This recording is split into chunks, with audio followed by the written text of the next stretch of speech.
A man's grandmother dies. He goes to an airline's website to book a last-minute flight. He asks the chatbot about bereavement fares. The chatbot tells him he can book now and apply for the discount within 90 days. He books. He flies. He buries his grandmother.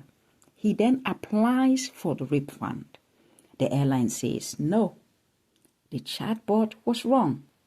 There is no such policy. So he asks them,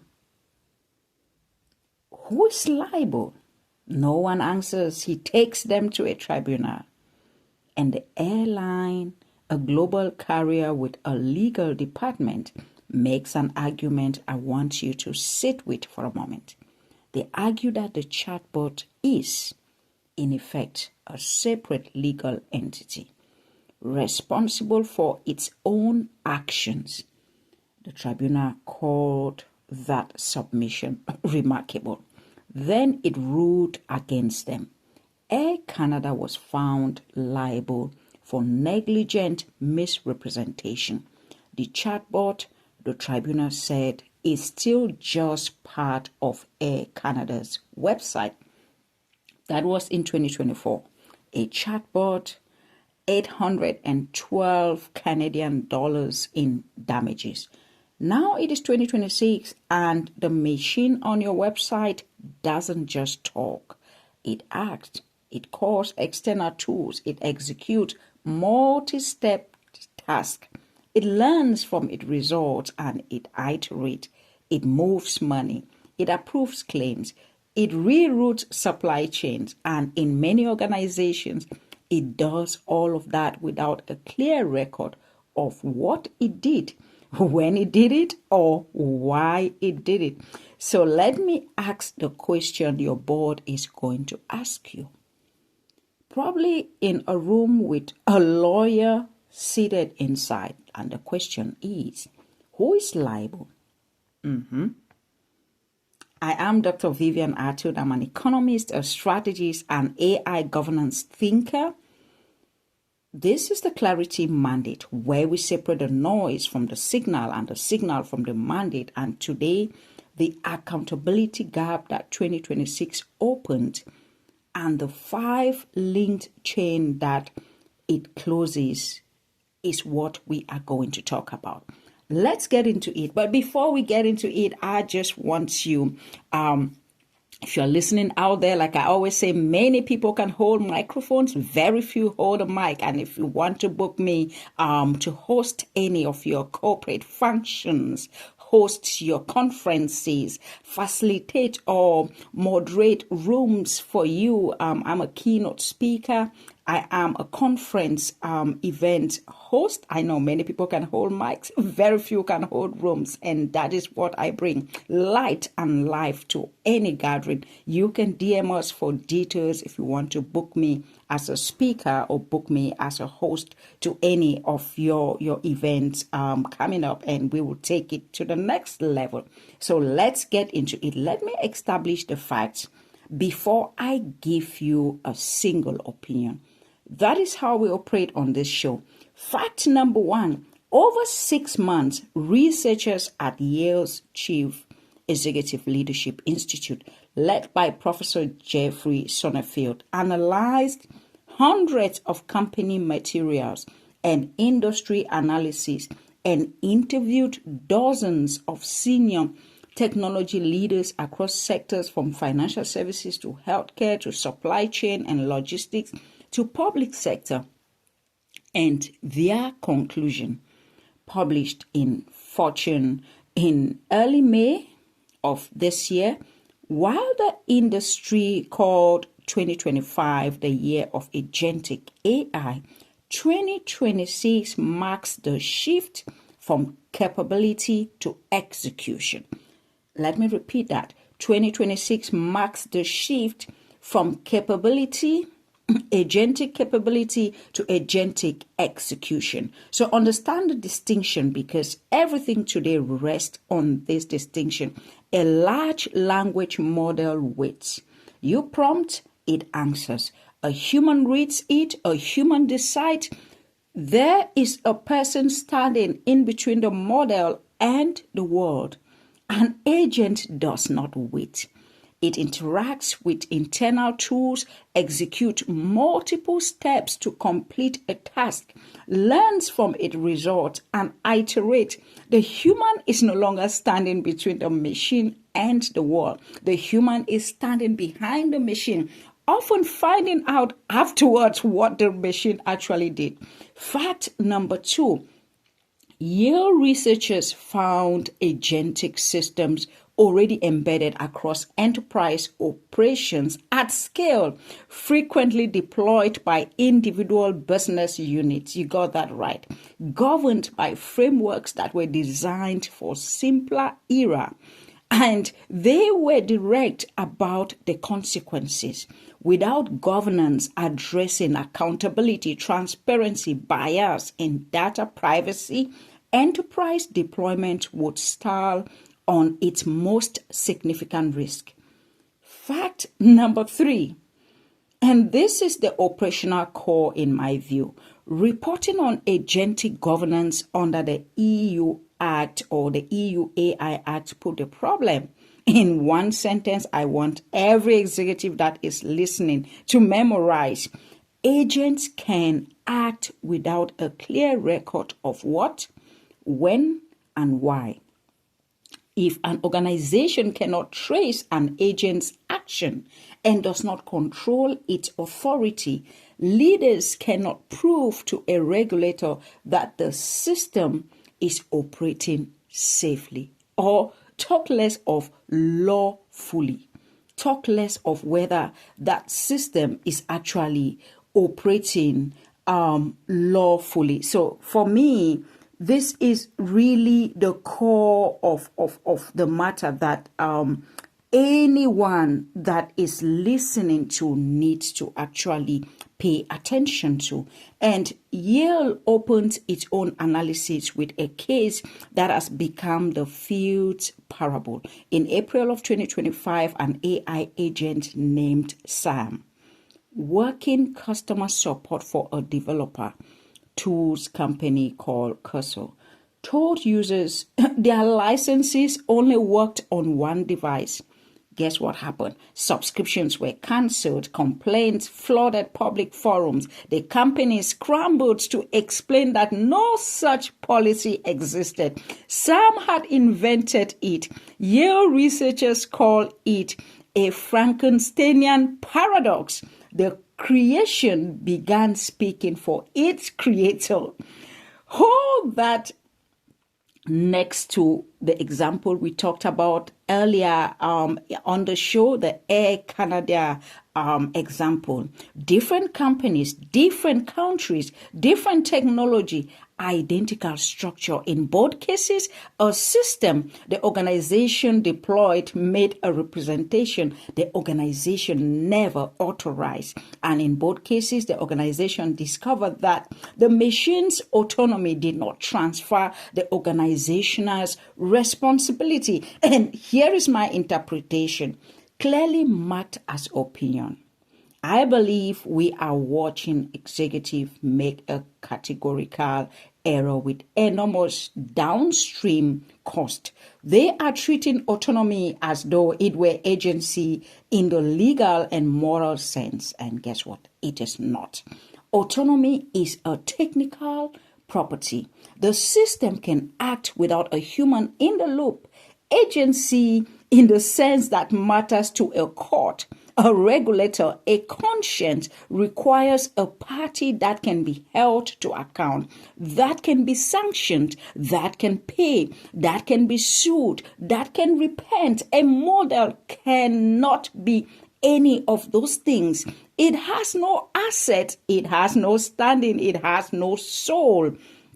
So the liability does not vanish when you delegate the task. It travels backward up the chain until it finds the last entity capable of bearing it. And guess what? That entity is you. Accountability cannot be delegated to an algorithm. The leader who deploys an agent owns its decisions. Full stop. Governance scholars call the underlying structure the responsibility gap. And my term for the executive version is simpler: the empty chair. When something goes wrong, someone must sit in that chair marked answerable. The agent cannot sit there. Someone will decide now whether you would like that to be the person you selected or a person that the regulator selects for you. Sit with that thought. Guess what? Yale finding is that governance and regulatory policy are moving far more slowly than the technology. That's true. But do not mistake slower than the technology for slow. Consider the numbers and let's get more deeper into deep. The penalty architecture. Under Article 99 of the EU AI Act, prohibited AI practices carry administrative fines of up to 35 million euros or 7% of total worldwide annual turnover, or whichever is higher.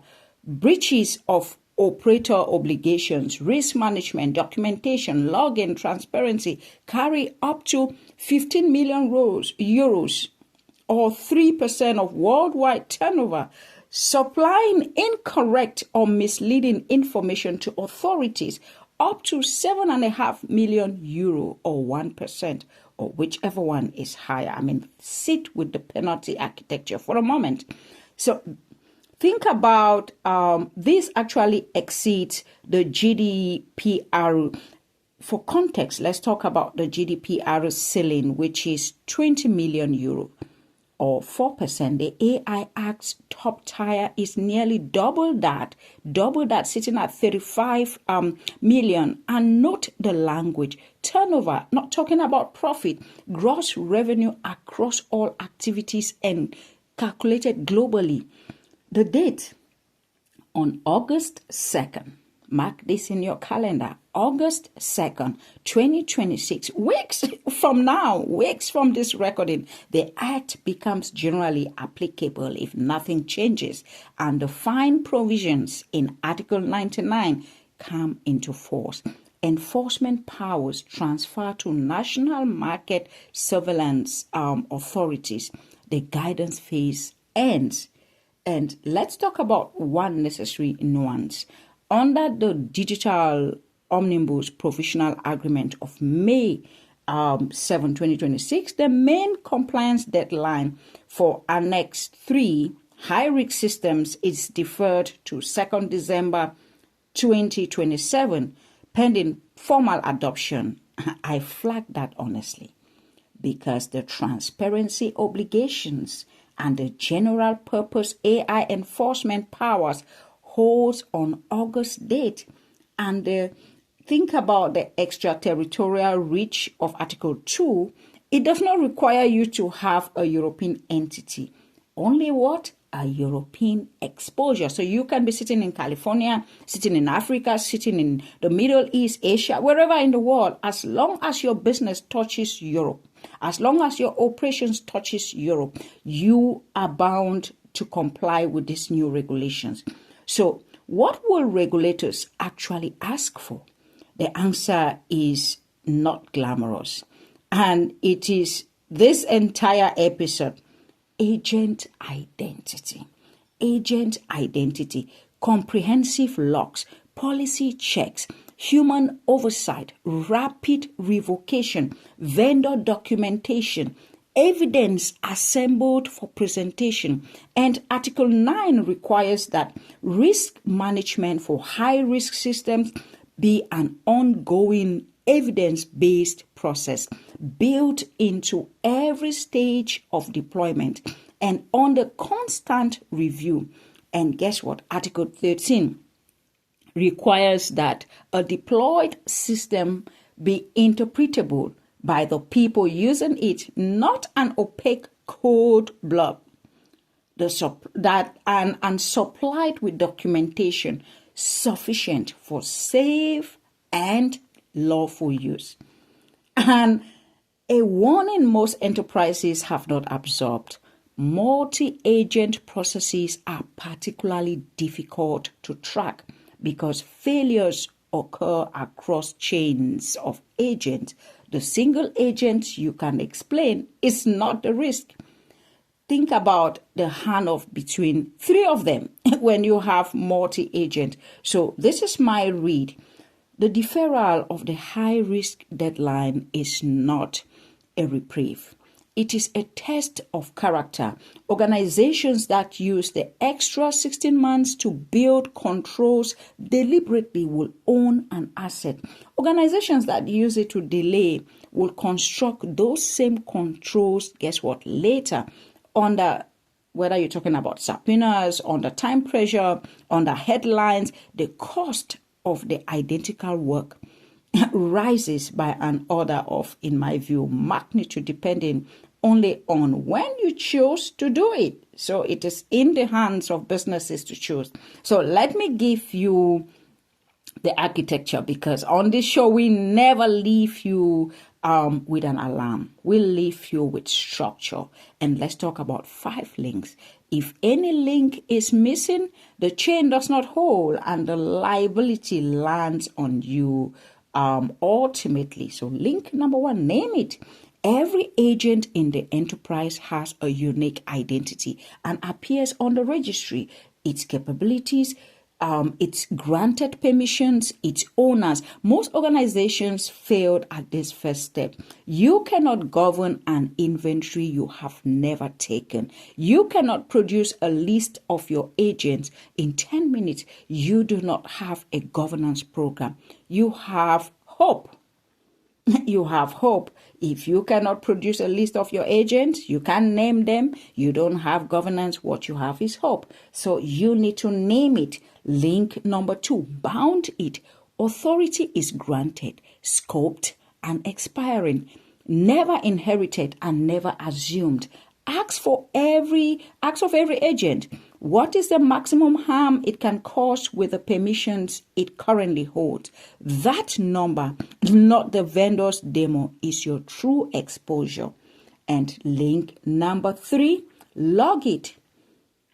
Talk about verbals, talk about centralized, talk about temper, evidence, record of every agentic action held well beyond the scattered text logs individual platforms will produce. Whether you're looking at cryptographic signing and immutable hash chaining of records that are already available in practice, if a record is altered or removed, verification of the chain fails.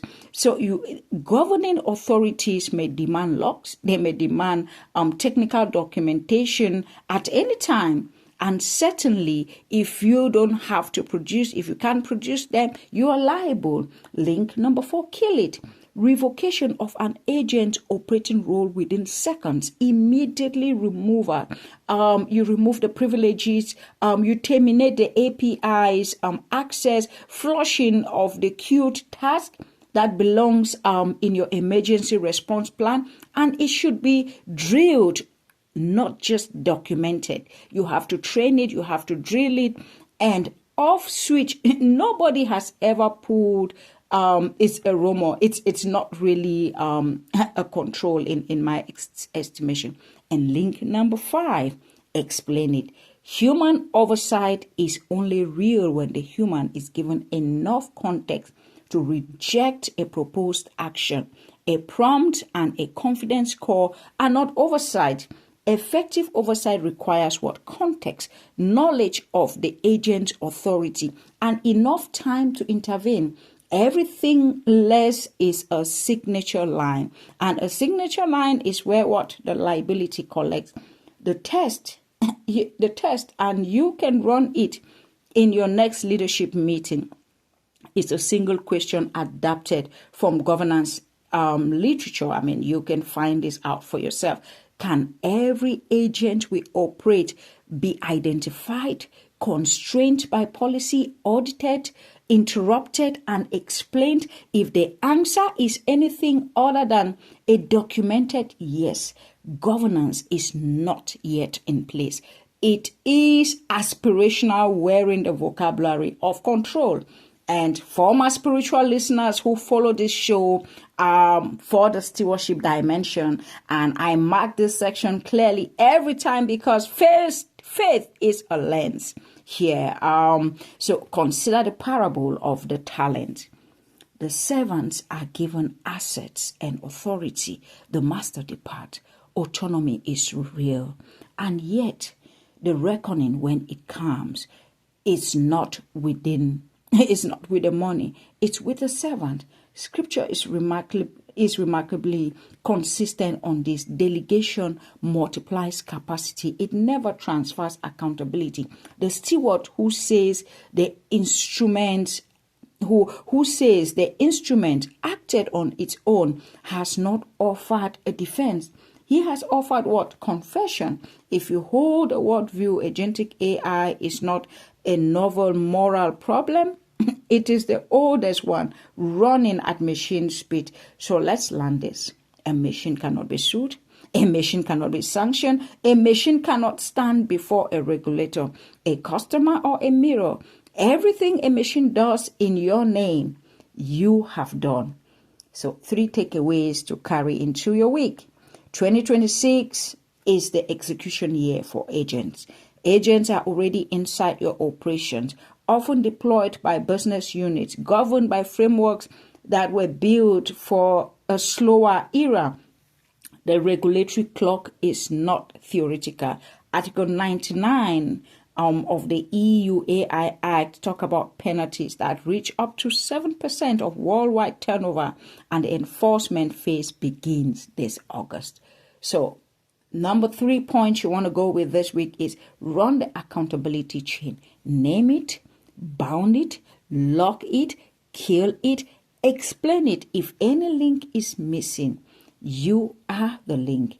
If this sharpens your thinking, do 2 things. Follow the Clarity Mandate on Apple Podcast, Spotify, or anywhere else that you listen to your podcast.